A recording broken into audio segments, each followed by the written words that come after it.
Good evening সবাইকে। সবাই কেমন আছে? আশা করি সবাই ভালো আছো। চলে এলাম একটা নতুন ব্লগ ভিডিওর সাথে। আজকে আমি আর আমার ফ্রেন্ড চললাম বারাসাতে বড়মার কাছে পুজো দেওয়ার জন্য। তাই চটাপট করে মিষ্টির দোকান থেকে কিছু মিষ্টান্ন কিনে নিয়ে এবার চললাম মন্দিরের উদ্দেশ্যে।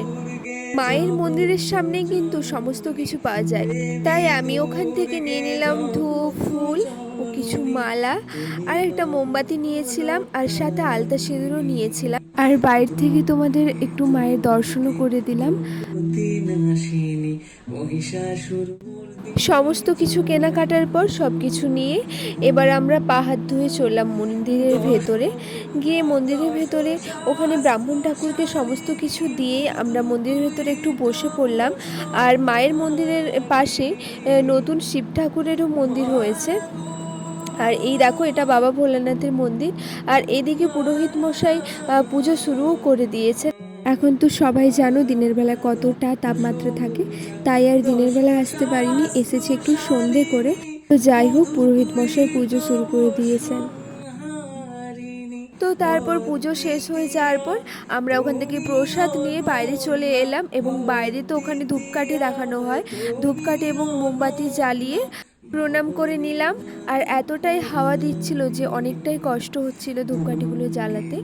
তো যাই হোক, তারপর বাইরে এসে আরেকবার তোমাদেরকে মায়ের দর্শন করিয়ে দিলাম।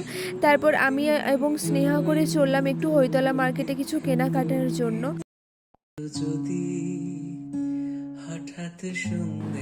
এত গরম লাগছিল যে আমরা একটু দোকান থেকে একটা কোল্ড ড্রিঙ্কস কিনে খেয়ে নিয়ে তারপর এগিয়ে চললাম। তো যাওয়ার পথে দেখতে পেলাম এই ছোট্ট টেডি বিয়ারের দোকানটা, যেটা দেখে স্নেহা লোভ সামলাতে পারলো না। ওখানে এই ছোট ছোট টেডিগুলো এতটাই কিউট ছিল যে যারই চোখে পড়বে তারই কিনতে ইচ্ছা করবে। তো দেখো, এই ইয়েলো কালারের র্যাবিট এবং একটা রেড কালারের র্যাবিট কিনে নিল ও। আর দেখো, এই ছোট্ট ছোট খরগোশগুলোকে দেখতে জাস্ট অসাধারণ লাগছিল কিন্তু। এই ছোট্ট টেডি বিয়ারের দোকান থেকে এগুলো নিয়ে নেওয়ার পর আমরা এবার চললাম ভেতরের দিকে। আর তারপর পড়লো এই ঠাকুরের জামার দোকানটা, যেখান থেকে বাবা লোকনাথের জন্য স্নেহা ড্রেস কিনছিল। কিন্তু বাবা লোকনাথ যতটা লম্বা ছিল সেই অনুযায়ী তো ড্রেসটা পেলো না। আর এই দেখো, এই ছোট্ট গোপালের ড্রেসটা দেখছিল, কিন্তু ওর গোপালটা যেহেতু একদমই ছোট, আর যার পক্ষে এই ড্রেসটা অনেকটা বড় হয়ে যাবে, আর বাবা লোকনাথের সাইজে এই ড্রেসটা পেলো না। তো তারপর চললাম এই টি শার্টের দোকানে, যেখান থেকে আমি দুটো টি শার্ট নিয়েছি।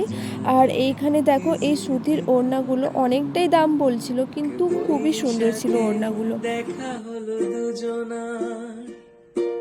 অনেক দামাদামি করার পর যেহেতু কাকু দিল না, আর আমরাও নেব না। আর দেখো কত সুন্দর হাওয়া দিচ্ছে। তো এই গরমে একটু হাওয়া দিলে কতটাই না আরাম লাগে। তো যাই হোক, এবার আমরা কেনাকাটা করে চললাম একটা শাড়ির দোকানে, যেখানে আমরা শাড়ি দেখছিলাম, কারণ আমাদের সামনেই অনেক ওকেশন রয়েছে, নার্সেস ডে রয়েছে, রবীন্দ্র জয়ন্তী রয়েছে। তো সেই কারণে একটু শাড়ি কেনাকাটার ছিল। তো শাড়ি দোকানে দেখছিলাম শাড়িগুলো, বাট শাড়িগুলোর ভীষণ প্রাইস বলছিল, যেটা আমাদের অতটাও বাজেটে ছিল না। তো যাই হোক, সমস্ত কেনাকাটা কমপ্লিট করে এবার আমরা রুমে যাওয়ার উদ্দেশ্যে রওনা দিলাম, যেহেতু অনেকটা দেরিও হয়ে গেছিলো।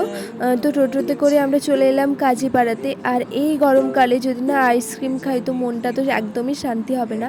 তো তাই আমরা ওখানে একটা দাদার দোকান থেকে এই রলিকের বাটারস্কচের আইসক্রিমটা নিয়ে নিয়েছি।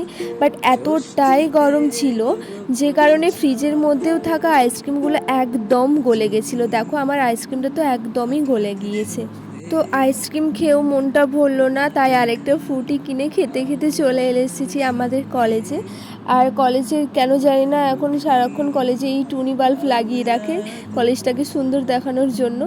আর এই দেখো, স্নেহার বুদ্ধিতে আমি একটা স্ট্র নিয়ে এই ফ্রুটিটা খাচ্ছিলাম। যাই হোক, তোমাদের আজকের ভিডিওটি কেমন লেগেছে তোমরা কমেন্ট করে জানিও, এবং ভালো লাগলে লাইক কমেন্ট শেয়ার করে দিও, এবং চ্যানেলে নতুন হলে চ্যানেলটি সাবস্ক্রাইব করে পাশে থেকেও দেখা হবে একটা নতুন কোনো ব্লগ ভিডিওতে। ততক্ষণের জন্য সবাই সুস্থ থেকো, ভালো থেকো, টাটা সবাইকে।